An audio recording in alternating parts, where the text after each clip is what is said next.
concept that you have already studied in your previous classes, that is magnetism. Magnetism आप सबने पढ़ा हुआ है, मैग्नेट के बारे में सब कुछ पढ़ा हुआ है, काफी कंसेप्ट्स आपने स्टडी किए होंगे। तो चलिए आज का टॉपिक है आपका मैग्नेटिज्म। इसमें हम स्टार्ट करेंगे कि मैग्नेट क्या होते हैं, उनकी प्रॉपर्टीज के बारे में कुछ पढ़ेंगे। तो जब बात करते हैं मैग्नेटिज्म की तो सबसे पहली चीज आती है व्हाट इज अ मैग्नेट। तो मैग्नेट क्या है? मैग्नेट एक एक्चुअली ऐसा मटेरियल है जिसमें अट्रैक्टिव और रिपल्सिव प्रॉपर्टीज हों, अट्रैक्टिव भी हो और रिपल्सिव भी हो, दोनों तरह की अगर उसमें प्रॉपर्टीज हैं। तो अब अट्रैक्टिव रिपल्सिव तो आपने देखा होगा कि ये प्रॉपर्टीज तो आपके पास चार्ज बॉडी में भी थी, तो इसमें एक्स्ट्रा चीज क्या है कि हम इसे मैग्नेट कहेंगे।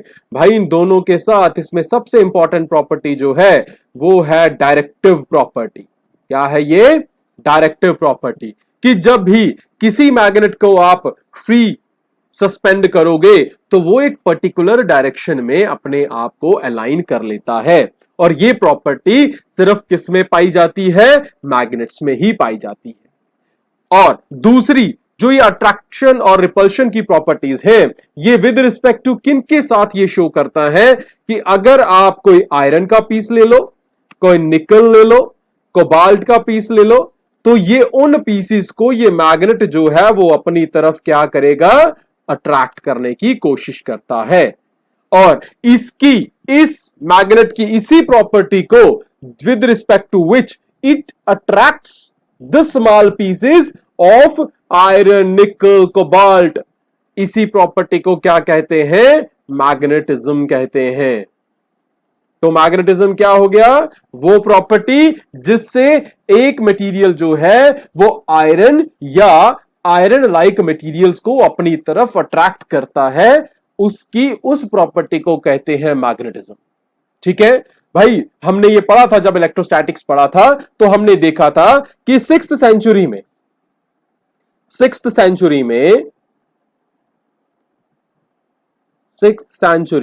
बिफोर क्राइस्ट क्या देखा हमने कि ग्रीक्स को कुछ नॉलेज मिला था, ग्रीक्स को कुछ नेचुरल मैग्नेट्स के बारे में पता चला, उन्होंने इसको एक्सपीरियंस किया, natural magnets.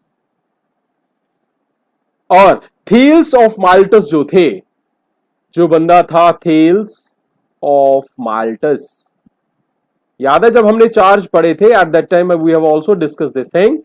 Thales of Miletus जो थे उनको ये पता था कि कुछ मटेरियल्स, कुछ ओर्स जो है, किसकी ओर्स? आयरन की ओर्स, वो क्या करती हैं? वो अट्रैक्टिव प्रॉपर्टीज शो करती हैं। और आयरन की इन ओर्स को उसने क्या नाम दिया था? उसने नाम दिया था लोडस्टोन, या दूसरा नाम क्या दिया था? मैग्नेटाइट। और फिर बाद में उसका नाम क्या पड़ गया? Black iron oxide, black iron oxide, जिसका केमिकल फॉर्मूला जो है वो आप लोग पढ़ते हो Fe3O4, that has the property of attracting small pieces of iron. और ये जो वर्ड है मैग्नेटिज्म, ये कहां से ओरिजिनेट हुआ?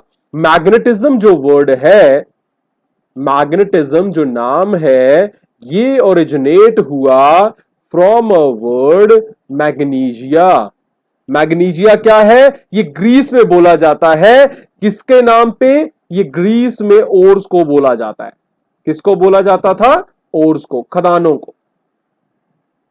सो लेटर ऑन बाद में चाइनीज ने डिस्कवर किया कि अगर हम स्मॉल पीसेस ऑफ लोडस्टोन लें और उसे सस्पेंड कर दें, चाइनीज ने इसकी डायरेक्टिव प्रॉपर्टी को मेजर किया था। चाइनीज, उन्होंने देखा कि अगर लोडस्टोन को हम सस्पेंड करें फ्रीली, तो ये अपने आप को क्या कर लेता है? अलाइन कर लेता है, अलाइन कर लेता है in the direction of north to south. So अब अगर ये अलाइन कर सकता है, इसका मतलब है कहीं भी इसको सस्पेंड कर ले तो हमें पता चल जाएगा कि नॉर्थ किधर है, साउथ किधर है। तो उन्होंने क्या कर दिया, उन्होंने इस लोड स्टोन का नाम ही चेंज कर दिया, क्योंकि अब ये डायरेक्शन बताने वाला पत्थर हो गया था, तो उन्होंने इसका नाम रख दिया लीडिंग स्टोन। चाइनीज ने इसका नाम क्या रख दिया, लीडिंग स्टोन्स। आपने देखा बाद में कंपास वगैरह जो है उससे भी हमें डायरेक्शंस का पता चलना शुरू हो गया। तो उसके बाद 1600 में बहुत सारे ऐसी चीजें आई जिसके कारण इन्होंने नीडल्स की फॉर्म में इसको बनाया और कंपास की फॉर्मेशन में बनाना शुरू किया। तो ये क्या थे, ये थे नेचुरल मैग्नेट्स जो अर्थ के अंदर, अर्थ की सरफेस के साथ हमें मिलते थे। अब हमारे पास कुछ ऐसे मटेरियल्स हैं, आपने लास्ट चैप्टर ही पढ़ा कि हमारे पास कुछ ऐसे मटेरियल होंगे जो हमें एक्सपीरियंस कराएंगे कि वो भी मैग्नेट्स हैं। सो उन्हें हम क्या कहेंगे, artificial magnets. Generally natural magnets जो होते हैं बेटा, एक हमेशा याद रखनी है, जो नेचुरल मैग्नेट्स होते हैं, नेचुरल मैग्नेट्स का मैग्नेटिज्म प्रॉपर्टी जो है वो स्ट्रांग नहीं होती, ये वीक होते हैं। ये क्या होते हैं, वेरी वीक है, कमजोर है। तो इसके लिए हमें बहुत दूसरे मैग्नेट्स की जरूरत पड़ती है। तो तब हम कुछ स्ट्रांग मैग्नेट्स बनाते हैं और उन्हें कहते हैं हम आर्टिफिशियल मैग्नेट्स, जिसमें से कुछ जो स्ट्रिप्स की फॉर्म में है, ये इस तरह से, इसे कहेंगे हम बार मैग्नेट, क्योंकि ये बार की फॉर्म में है, इनकी शेप से रिप्रेजेंट हो रहे हैं। फिर हमारे पास कुछ है इस फॉर्म में जो घोड़े की पैर की नाल की तरह है, ये, and we see is a horseshoe magnet. This is in horseshoe. Horse की शू है, शू की तरह है और शू की तरह ही शेप है इसकी, बट ये मैग्नेटिक प्रॉपर्टीज शू करता है। It is a horse shoe magnet. फिर है हमारे पास कुछ ऐसे ये वाले मैग्नेट्स, कुछ इस शेप में है, इन्हें कहते हैं बॉल एंडेड मैग्नेट्स।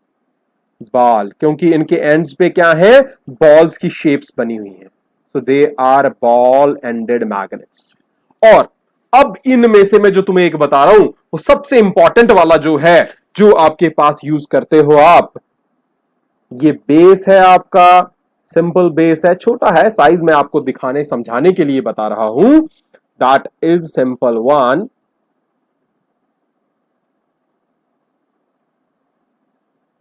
ये है आपका, one is north, other is south, that is one. ये किसकी फॉर्म में है, नीडल की फॉर्म में, so it is magnetic needle. Magnetic needle किस में यूज होती है, कंपास में यूज होती है भाई। So this is a magnetic needle. तो ये ऊपर वाला जो हिस्सा है, ये ऊपर वाली जो शेप है, सिर्फ वही मैग्नेट है, नीचे उसको पाइवट करने के लिए, उसको टिकाने के लिए रखा हुआ है एक हिस्सा। ठीक है, तो ये थे आपके कुछ आर्टिफिशियल मैग्नेट्स जिनको हम यूज करते हैं to replace certain natural magnets, क्योंकि नेचुरल मैग्नेट्स जो है उनकी प्रॉपर्टी, उनकी वैल्यू, उनकी स्ट्रेंथ जो है वो वीक होती है। तो इसका मतलब है बार मैग्नेट क्या हुआ, ये बार है। मैग्नेटिक नीडल क्या हुई, थिन मैग्नेटाइज्ड, ये मोस्टली स्टील वगैरह की बनाई जाती है। हॉर्सशू मैग्नेट आपने देख लिया। अब हम बात करते हैं कि मैग्नेट की प्रॉपर्टीज क्या हैं। What are the properties of these magnets. सबसे पहली मैंने आपको बता दी, दे हैव अट्रैक्टिव प्रॉपर्टी। ये क्या है, ये अट्रैक्शन शो करते हैं, दे हैव अट्रैक्टिव प्रॉपर्टी। और अट्रैक्शन किस किस में है, मैग्नेट किस किस को अट्रैक्ट करता है, small pieces of iron, nickel, cobalt etcetera. और जब भी मैग्नेट को, अगर आप एक मैग्नेट को रख दोगे, कभी एक्सपीरियंस करना, that was an experiment in your previous classes. If you, this is your bar magnet with this is north and this is a south and, इसके ऊपर आप आयरन फिलिंग्स रख देते हो, तो वो आयरन फिलिंग्स क्या है, यहां पे इकट्ठी होनी शुरू हो जाएंगी। और सबसे ज्यादा आयरन फिलिंग कहां पे होंगी, सबसे ज्यादा कहां पे होंगी, सबसे ज्यादा होंगी एंड्स पे, पोल्स पे, बीच में भी होंगी बट बीच पे कम होंगी, एंड्स पे सबसे ज्यादा। आयरन फिलिंग्स का क्या मतलब होता है बेटा, आयरन फिलिंग्स।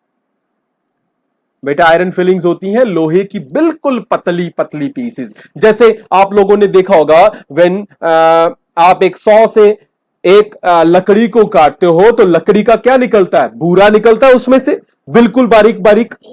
इसी तरह बच्चे जब किसी आयरन शीट, हाँ जी, जब आयरन शीट को काटा जाता है या आयरन की बार को काटा जाता है तो उसमें से भी एक आयरन का पाउडर, आयरन की स्मॉल पीसेस निकलती हैं।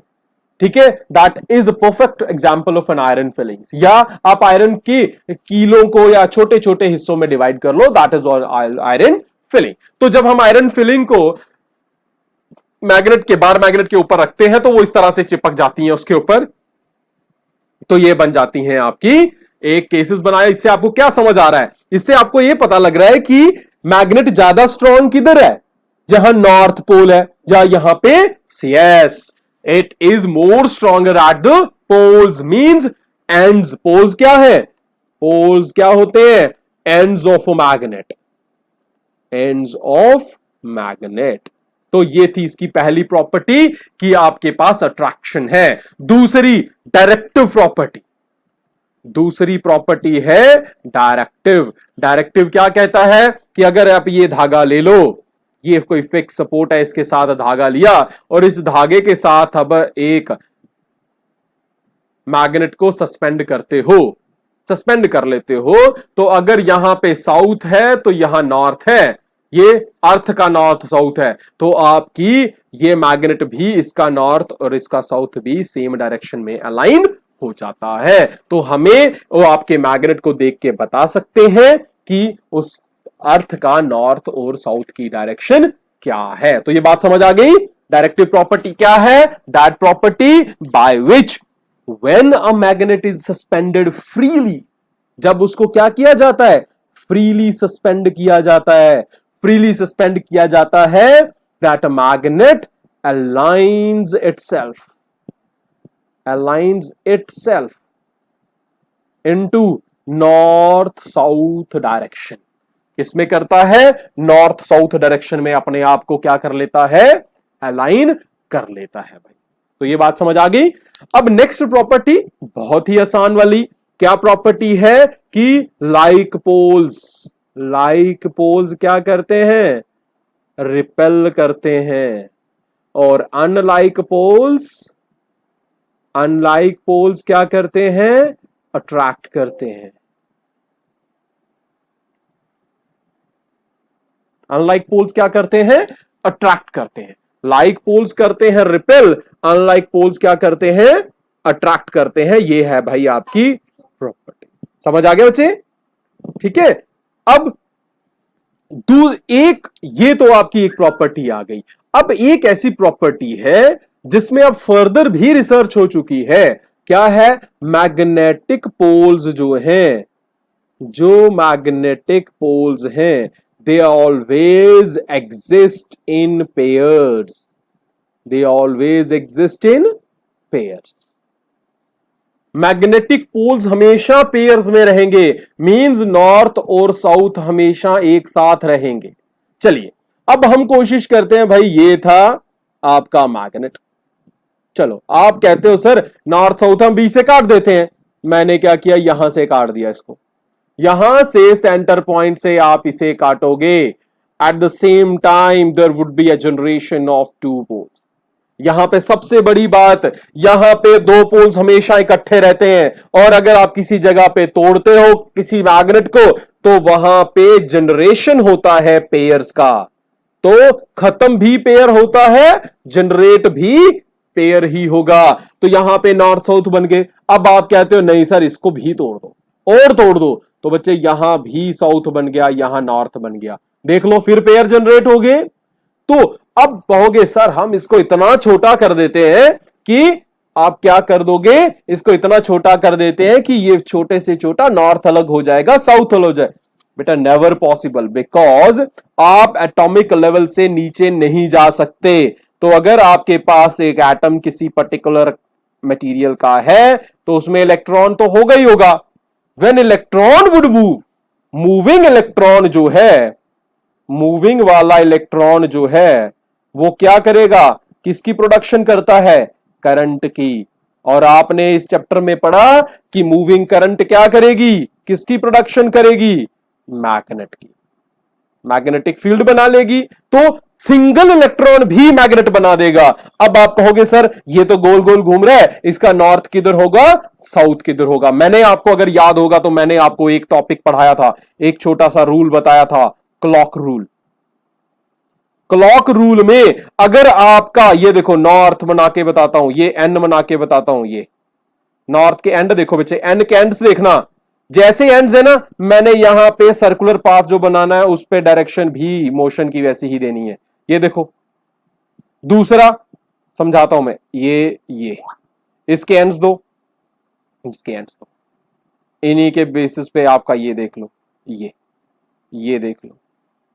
अब देख लो, जहां पे पहले वाले केस में कैसी क्लॉकवाइज है या एंटी क्लॉकवाइज है, पहले वाले में है एंटी क्लॉक। बच्चे अगर आपका इलेक्ट्रॉन एंटी क्लॉकवाइज होगा तो वहां नॉर्थ पोल बन रहा होगा, और अगर क्लॉकवाइज होगा तो वहां बनेगा साउथ पोल। ठीक है, फिर आपका अगला क्वेश्चन, सर एक इलेक्ट्रॉन है वो तो एक ही डायरेक्शन में मूव करेगा, तो अब आपने ध्यान से देखना है, अपने हाथों को ही देख लो, चाहे एक जगह देख लो। आप एक पेपर लो, आपने क्या लेना है बच्चे, पेपर लेना है, उसके ऊपर आपने क्या बनाना है, सर्कल बना लेना है, सर्कल बना लेना है। ये सर्कल किसको रिप्रेजेंट कर रहा है, ये सर्कल रिप्रेजेंट कर रहा है भाई आपकी डायरेक्शन। अब यहां पे इलेक्ट्रॉन है इसके ऊपर, मान लो ये इलेक्ट्रॉन इधर मूव कर रहा है, ठीक है, इसका मोशन इस डायरेक्शन में है, ये कौन सी डायरेक्शन है, एंटी क्लॉकवाइज। ठीक है बेटा, अब तुम इस पेपर को नीचे से देखो, ये तो सामने से देख रहे हो, पेपर को पीछे से देखो, पेपर को पीछे से देखोगे तो यही आपको कुछ इस तरह से दिखाई देगा। ये देखना, ये वाला इलेक्ट्रॉन इधर आ जाएगा, पीछे से उल्टा दिखाई देगा ना, और ये वाली डायरेक्शन आपको कुछ ऐसी दिखाई देगी। तो बेटा ये क्या है, ये है क्लॉकवाइज। आपने एक ही इलेक्ट्रॉन को दो जगह से देखा, तो इसका मतलब है ऊपर वाला हिस्सा इसका जिस साइड से एंटी दिखाई दे रहा है, पेज के ऊपर वाली साइड क्या है, नॉर्थ पोल, और पेज के नीचे वाली साइड क्या है, साउथ पोल। तो क्या आप इलेक्ट्रॉन से भी ज्यादा ब्रेकेज कर सकते हो, तो तोड़ सकते हो उसको, नो नेवर। तो इसका मतलब है you can not go beyond this. आपका इलेक्ट्रॉन, आपका मटेरियल, आपका एटम जो है वो आप उससे ज्यादा दूर नहीं जा सकते। तो इस तरह से आप पेपर के ऊपर बना के देखा आपने, पेपर के ऊपर वाली साइड अगर क्लॉकवाइज है तो नीचे वाली साइड एंटी क्लॉकवाइज हो जाएगा, ऊपर वाली साइड एंटी क्लॉकवाइज है तो नीचे वाली साइड एंटी क्लॉकवाइज हो जाएगा। तो दोनों वाली साइड जो है वो अपोजिट डायरेक्शन दिखाई देगी। तो एक पेज के ऊपर वाली साइड अगर वो नॉर्थ पोल है तो नीचे वाली साइड से साउथ पोल। इसका मतलब क्या है, इसका मतलब है आप जितना मर्जी तोड़ लो, नॉर्थ और साउथ को ब्रेक नहीं कर सकते, नॉर्थ और साउथ को ब्रेक नहीं कर सकते। चलिए नेक्स्ट प्रॉपर्टी देखते हैं, जो लास्ट प्रॉपर्टी है ऑलमोस्ट, और भी बहुत सारी हैं but one of the main properties जो हम स्टडी कर रहे हैं, मैग्नेटिक इंडक्शन।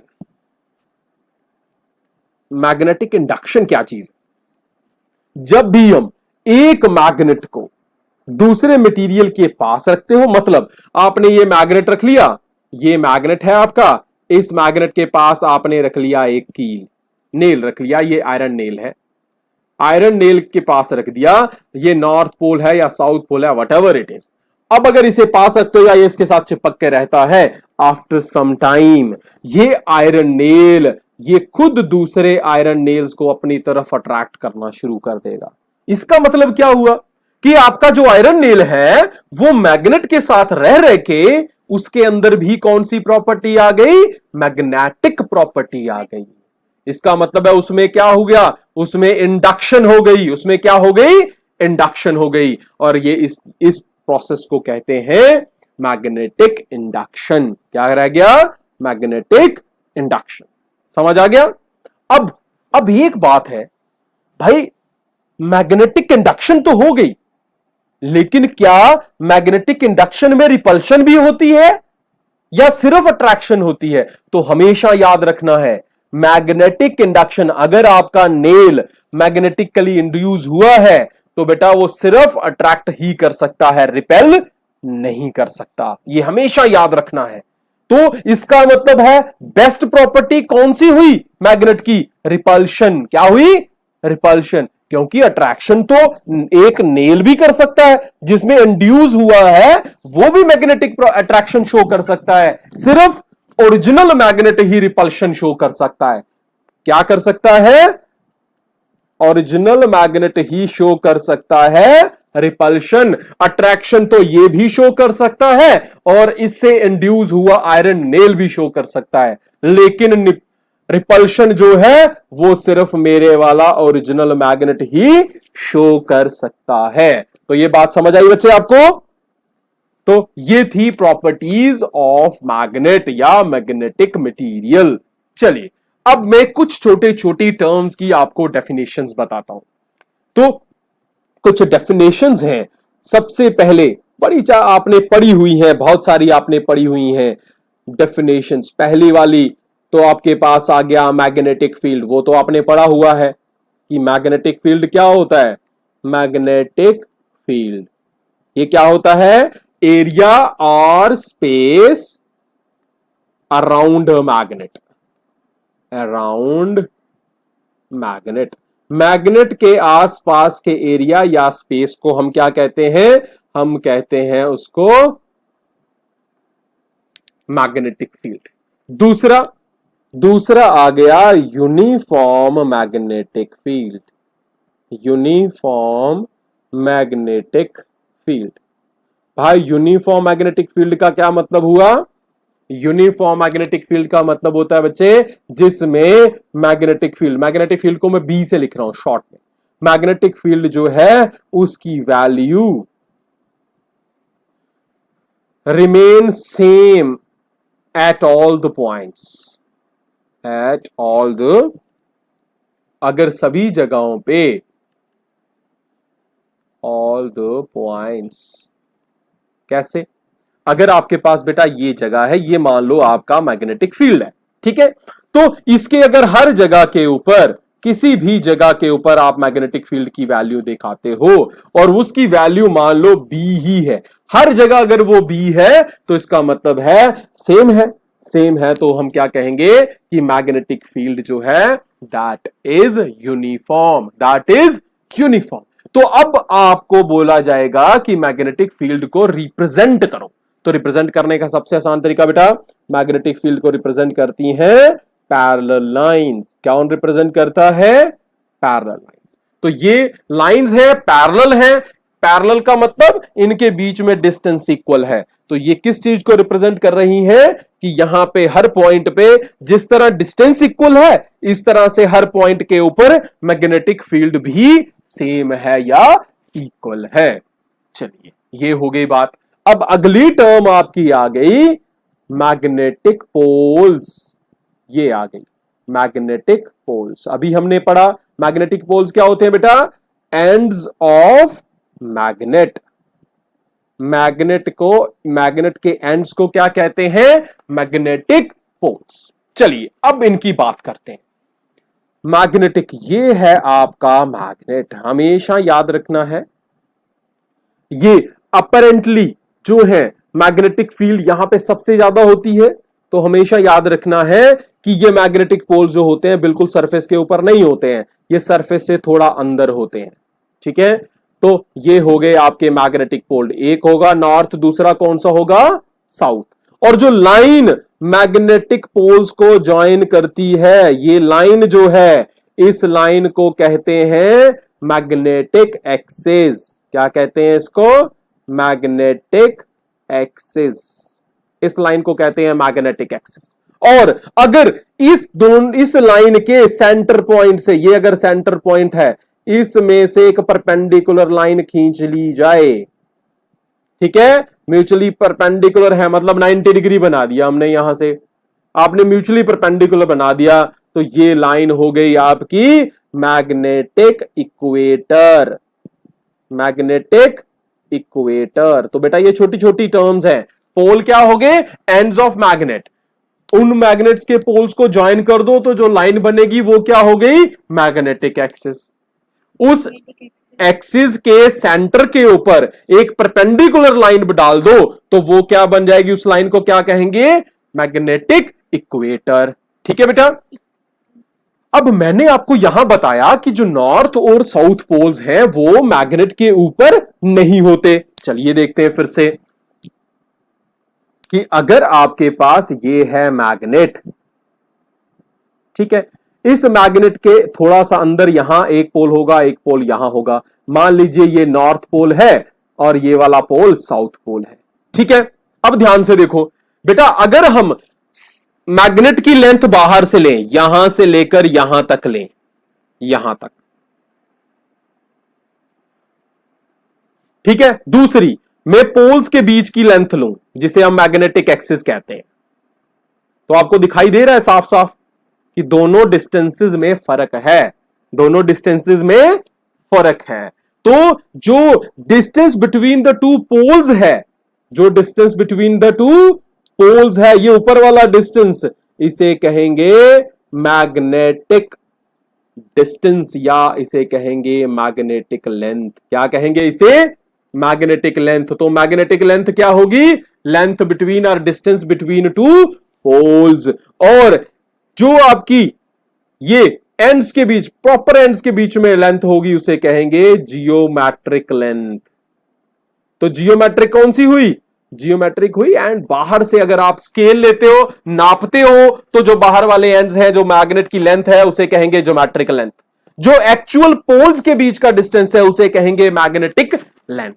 तो हमेशा याद रखना है, जो आपकी बेटा मैग्नेटिक लेंथ होती है ना, वो अब यहां से आपको दिख रहा है मैग्नेटिक लेंथ जो है वो छोटी है। और ये देखा गया है कि ऑलमोस्ट 15 से 16% या 20% कम होती है मैग्नेटिक लेंथ। क्या होती है, ऑलमोस्ट 15 से 20%। तो अगर अप्रोक्सीमेट लें हम, तो मैग्नेटिक लेंथ जो है, मैग्नेटिक लेंथ और अपॉन है ये, अपॉन जियोमेट्रिक लेंथ, इन दोनों की जो रेशो है दैट इज ऑलमोस्ट 0.84।